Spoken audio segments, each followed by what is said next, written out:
આપણે કમ્પોઝરમાં વેબસાઇટ બનાવવાની છે, બહુ જ સિમ્પલ છે. ઓકે, જો 4 પેજની બનાવવાની હોય સ્કૂલ માટે, સ્કૂલની વાત કરે છે. હવે બીજા બધામાં પણ સેમ રીતે જ કરવાનું, ખાલી થોડું ઘણું ખાલી લખવાનું બદલાશે. ઓકે, પહેલાં તો પહેલું પેજ આવી ગયું. આપણે ટોટલ 4 પેજ બનાવવાના છે. પહેલા પેજમાં તો આપણે નામ લખીશું, પછી આ બધું લખીશું. એ પછી હું સમજાવું કે કેવી રીતે કરવાનું. તો પહેલું પેજ આવશે આપણું હોમ પેજનું. શાનું આવશે? હોમ પેજનું. બરાબર. તો પહેલાં તો આપણે ઇન્સર્ટમાં જઈશું, ટેબલમાં જઈશું. 3x3નું કાં તો જેટલાનું તમને શીખવાડ્યું હોય એટલાનું ટેબલ આપણે બનાવી દઈશું. બરાબર. આ ટેબલ બનાવી દઈશું. પછી આજે પહેલાં બે જે છે ને એ બેનું સિલેક્ટ કરીશ. કેવી રીતે? તો કે અહીંયા આગળ લઈ જઈને આ બે સિલેક્ટ કરીશ માઉસથી. પછી જમણું ક્લિક કરીશ અને અહીંયા આગળથી જોઈન દબાવીશ. તો બંને જોઈન થઈ જશે. બરાબર. આટલું થયું. હવે શું કરવાનું? બસ આટલું જ કરવાનું. પછી અહીંયા આગળ જેના વિશે આપણે વેબસાઇટ બનાવતા હોય, જેના વિશે એનું નામ લખવાનું. મેં સ્કૂલ પાસે બનાવું છું તો એ સ્કૂલનું નામ LBS કરે, ગમે તે સ્કૂલ હોય. બરાબર. ગમે તે બનાવતા એનું નામ લખી દેવાનું. હવે અહીંયા ઘડી છે, મારે વચ્ચે લાવવું છે. તો હું શું કરીશ? આ જે એરો જે છે અહીંયા ઘડી વચ્ચે રાખીશ. પછી જમણું ક્લિક કરીશ માઉસમાં. પછી એની અંદર આ ટેબલ સેલ પ્રોપર્ટીઝ છે એમાં જઈશ અને એમાં ત્યાં વર્ટિકલ ને હોરિઝોન્ટલમાં જે છે એમાં આ જે ટોપ છે એની જગ્યાએ હું કરી દઈશ મિડલ, લેફ્ટ છે એની જગ્યાએ હું કરી દઈશ સેન્ટર. ને અહીંયા આગળ આ ટેબલમાં જઈશ અને અહીંયા આગળ જ્યાં લેફ્ટ છે એની જગ્યાએ હું કરી દઈશ સેન્ટર. પછી અહીંયા આગળ એપ્લાય પર કરી દઈશ. તો અહીંયા આગળ વચ્ચે આવી ગયું. પછી ઓકે કરી દઈશ. બરાબર. આને મોટું કેવી રીતે કરવાનું? તો કે આને આપણે સિલેક્ટ કરી દઈશું. પછી આ એ વાળું દબાઈ કરીશું. મોટું થતું જશે. મોટું થાય છે તો આ બધું પણ નીચે આવે છે. તો એ કેવી રીતે સેટ કરવાનું એ પણ હમણાં કહીશ થોડી વારમાં. બરાબર. મોટું કરી દીધું. બસ હવે શું કરીશું? આજે અહીંયા આગળ આવી ગયું ને અહીંયા આગળથી ઉપર લઈ જઈશ. બરાબર છે. અહીંયા આગળથી પહેલાં તો 1 મિનિટ સેટ કરવાનું. અહીંયા આગળથી ઉપર લઈ જવાનું થોડું ઘણું. ઓકે. હવે LBS સ્કૂલ એવું લખી દીધું. હવે બાજુવાળો જે એ રહ્યું ને ત્યાં આગળ એકવાર ક્લિક કરવાનું. ત્યાં આગળ ફોટો એડ કરી દેવાનો. ફોટો એડ કેવી રીતે કરવાનો? તો કે ઇન્સર્ટમાં જવાનું, ઇમેજમાં જવાનું, અહીંયા આગળથી ફાઇલ સિલેક્ટ કરવાની, કોઈ પણ એક ફોટો સિલેક્ટ કરી દેવાનો, ઓપન કરવાનું. હવે અહીંયા આગળ ડોન્ટ યુઝ અલ્ટરનેટ ટેક્સ્ટ એવું કરવાનું. જો નહીં કરો તો લોચા પડશે. પછી અહીંયા આગળ ડાયમેન્શનમાં જવાનું, આ કસ્ટમ સાઇઝ કરવાની, આ ટીક કરેલું હોય તો એ જવાડ દેવાનું અને અહીંયા આગળ ઉપર 312 જેવું કંઈક લખી દેવાનું અને નીચે 288 જેવું લખી દેવાનું. બાકી એવું ને એવું રાખીશું તો બહુ મોટો ફોટો આવશે. એટલે 300 ને 200 એવું લખી દેવાનું. પછી ઓકે કરી દેવાનું. તો અહીંયા આગળ આ ફોટો આવી ગયો. બરાબર. હવે આ ફોટોને પણ મારે સેન્ટરમાં લાવો છે. તો અહીંયા આગળ એક બાજુ જઈને રાઈટ ક્લિક કરીશું. મતલબ કે જમણી બાજુનું માઉસનું ક્લિક કરીશું. એમાં ટેબલ સેલ પ્રોપર્ટીઝમાં જઈશું. વચ્ચે લાવવા માટે સેમ પ્રોસેસ છે. ટોપનું મિડલ, લેફ્ટનું સેન્ટર અને અહીંયા આગળ ટેબલમાં જવાનું અને અહીંયા આગળ સેન્ટર છે. પછી એપ્લાય કરી દેવાનું. જો ફોટો વચ્ચે આવી ગયો ને ઓકે. પછી હવે આને હું થોડું ઘણું ખસાડી દઈશ. આ બાજુ ખસાડી દઈશ. જો થોડું કમ્પ્લીટ લાગે છે ને હવે આવી રીતના ખસાડી દેવાનું તો સારું લાગે. ઓકે. આ થઈ ગયું. હવે આનો મારે કલર ચેન્જ કરવો હોય તો આખું મારે સિલેક્ટ કરવાનું. ઉપરનો બ્લેક કલર છે એમાં દબાઈશ. કોઈ પણ કલર હું સિલેક્ટ કરી દઈશ. ઓકે. પછી બેકગ્રાઉન્ડનો કલર સિલેક્ટ કરવો હોય તો એનું એ દબાવવાનું. પછી આ વ્હાઇટ છે એ દબાવવાનું અને કોઈ પણ કલર પાછળ સિલેક્ટ કરી દેવાનું. ઓકે દબાવી દેવાનું. બસ કલર આવી ગયો. સિમ્પલ. એવું જ બીજા બધામાં પણ સેમ જ રીત કરવાની. ઓકે. હવે આની અંદર શું લખવાનું? તો કે સૌથી પહેલા પેજમાં આપણે સ્કૂલ વિશે શું લખીશું? તો કે સ્ટાફ ઇન્ફોર્મેશન લખીશું, ક્લાસ ઇન્ફોર્મેશન લખીશું અને ફેસિલિટી. તો અહીંયા આગળ પહેલાં લખવાનું સ્ટાફ ઇન્ફોર્મેશન. Staff information. પછી એન્ટર કરીને થોડી જગ્યા છોડી દેવાની. પછી ક્લાસ ઇન્ફોર્મેશન આખું લખી દેવાનું. તો મેં થોડું જ લખું છું. પછી જગ્યા છોડી દેવાની. પછી ફેસિલિટી ઇન્ફોર્મેશન આવશે. શું આવશે? Facility information. ઓકે. બસ આ 3 જ વસ્તુ લખવાનું. પછી જગ્યા રહી છે તો અહીં હું થોડું ઉપર લઈ જઈશ. આ ઉપર લઈ જઈશ તો થોડું સારું દેખાશે. બરાબર છે.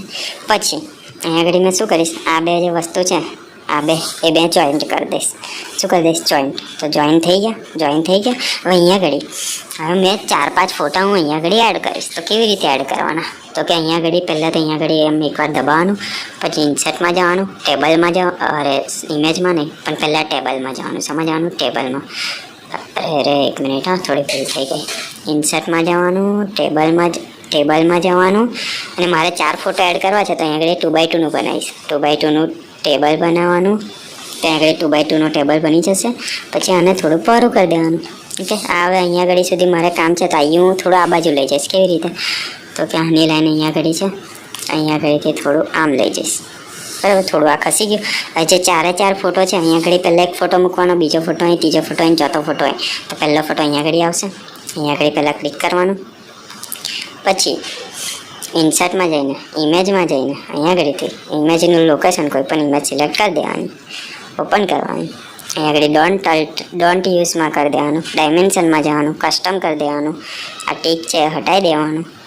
4000ની જગ્યાએ લખી દેવાનું 200, અને નીચે અહીંયા આગળ 288 લખવાનું, ને ઉપર કંઈક 300 જેવા લખી દેવાના, ગમે તે. બરાબર, 300 200નું યાદ રાખવાનું. પછી ઓકે કરી દેવાનું. તો એક ફોટો આવી ગયો. પછી અહીંયા આગળ પણ એ રીતે જ ફોટો એડ કરવાનો. હવે આ સાઈડ પર આવે તો વચ્ચે કેવી રીતના લાવવાનું? તો અહીંયા આગળ દબાવવાનું, જમણું માઉસ દબાવવાનું, ટેબલ સેલ પ્રોપર્ટીસમાં જવાનું. આ ટોપની જગ્યાએ મિડલ કરી દેવાનું, લેફ્ટની જગ્યાએ સેન્ટર કરી દેવાનું, અપ્લાય કરી દેવાનું. આ વચ્ચે આવી ગયો ફોટો. ઓકે.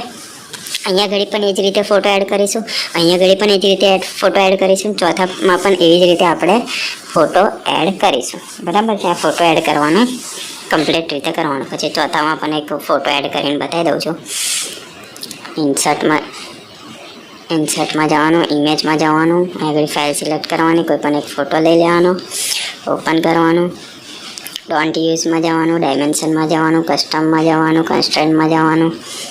આ ટીક હટાવી દેવાનું, મતલબ કે. પછી પહેલાંમાં કંઈક 300 જેવું રાખવાનું, બીજામાં 290 જેવું, 288 જેવું રાખવાનું. ઓકે કરી દેવાનું. આ બીજો ફોટો હવે આવી ગયો નીચે, જો.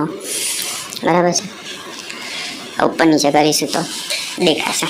ઓકે, આ 3 થઈ ગયું. હવે આની અંદર જે આપણે આજે staff information, class information, facility information લખ્યું, તો તે આગળ શું કરવાનું? પહેલું સ્ટાફ ઇન્ફોર્મેશન સિલેક્ટ કરવાનું, પછી માઉસનું જમણી બાજુનું દબાવવાનું, અને અહીંયા આગળ લખેલું હશે ક્રિએટ લિંક, તો ક્રિએટ લિંકમાં જવાનું. પછી અહીંયા આગળ લખવાનું, શાની વિશે આપણે વાત કરી રહ્યા છે? સ્ટાફ. તો અહીંયા આગળ લખવાનું સ્ટાફ .html, મતલબ કે આવી લિંક બની જશે. પછી ઓકે દબાવી દેવાનું, મતલબ કે જો આની હવે લિંક બની જાય. અને આ બેની પણ એ જ રીતે બનાવીશું. શું કરવાનું? સિલેક્ટ કરવાનું. 1 મિનિટ. અરે આ જે ટેક્સ્ટ છે એ સિલેક્ટ કરવાનો. એક જ મિનિટ. હા, આખો સિલેક્ટ કરવાનો, જમણી બાજુને દબાવવાનું, અહીંયા ક્રિએટ લિંકમાં જવાનું. આ શાનું હતું? ક્લાસનું. તો class.html. બરાબર, આવું લખવાનું. ઓકે કરી દેવાનું. એવું જ આ ફેસિલિટી માટે સિલેક્ટ કરવાનું, જમણી બાજુને દબાવવાનું, ક્રિએટ લિંક કરવાની, અને ફેસિલિટી શું હતું? facility.html લખવાનું ના ભૂલાય. પછી ઓકે કરી દેવાનું. તો આની પણ લિંક બની જાય. બસ પૂરું. આજે નીચે જગ્યા રહી છે અહીંયા આગળ શું કરે છે? હવે અહીંયા આગળ છે ને થોડું જગ્યા આપણે ઉપર લઈ જશું તો કેવું થોડું સારું દેખાય. હવે અહીંયા આગળ આ 2 જગ્યા પણ ફોટા આવશે. બરાબર, એ જાતે કરી લેવું. અહીંયા આગળ આપણે લખી દેવાનું એડ્રેસ છેલ્લા 2માં એડ્રેસ લખી દેવાનું. એડ્રેસ કયા આગળ છે? સ્કૂલ. તો કે હરણીમાં છે, વડોદરા કયા ગુજરાતમાં, એવું બધું લખી દેવાનું. પછી આ 2 રહ્યું એને આપણે શું કરીશું? જોઈન્ટ કરી દઈશું. પણ આ બાજુમાં આવી જાય છે એટલે જોઈન્ટ નહીં કરે, ચાલે. હવે અંડો કરીશું. ભૂલ થઈ ગઈ છે તો પહેલાં જેવો તેવું થઈ જશે. હવે આમાં શું કરીશ? આઈઓ જે ભાગ છે ને થોડા આ બાજુ લઈ જઈશ. આઈએ એવું રહેવા દઈશ. અહીંયા આગળ હું લખી દઈશ પ્રિન્સિપલ ઇન્ફોર્મેશન. શું લખવાનું? પ્રિન્સિપલ. એનું નામ લખી દેવાનું, જે નામ હોય એ લખવાનું. પછી એનો કોન્ટેક્ટ નંબર લખી દેવાનો, મતલબ કે એનો નંબર. બરાબર છે. કોન્ટેક્ટ નંબર, કોઈ પણ નંબર લખી દેવાનો. બસ આ પહેલું પેજ થઈ ગયું. આ પહેલું પેજ આપણે સેવ કેવી રીતના કરવાનું? તો કે ફાઇલમાં જવાનું, સેવમાં જવાનું, અહીંયા આગળ નામ આપવાનું. પહેલું પેજ છે, અને કયું પેજ કહેવાય? Home page. તો home.html. શું? home.html કરીને ઓકે કરવાનું. કઈ સેવ કરવું છે? તો મેં અહીંયા આગળ ધીસ પીસીમાં જઈને ડીમાં જઈને એક નવો ફાઇલ મેં બનાવી રાખી છે. કઈ ગયું? My school. કોઈ પણ ફાઇલ બનાવી રાખવાની. બરાબર. હવે એક જ ફાઇલમાં આપણે બધું સેવ કરવાનું છે. શું છે? home.html. એ થઈ જશે સેવ. આ પહેલું પેજ થઈ ગયું. ઓકે. બીજા 2 પેજ કેવી રીતે કરવાના એવું શીખવાડું. બરાબર.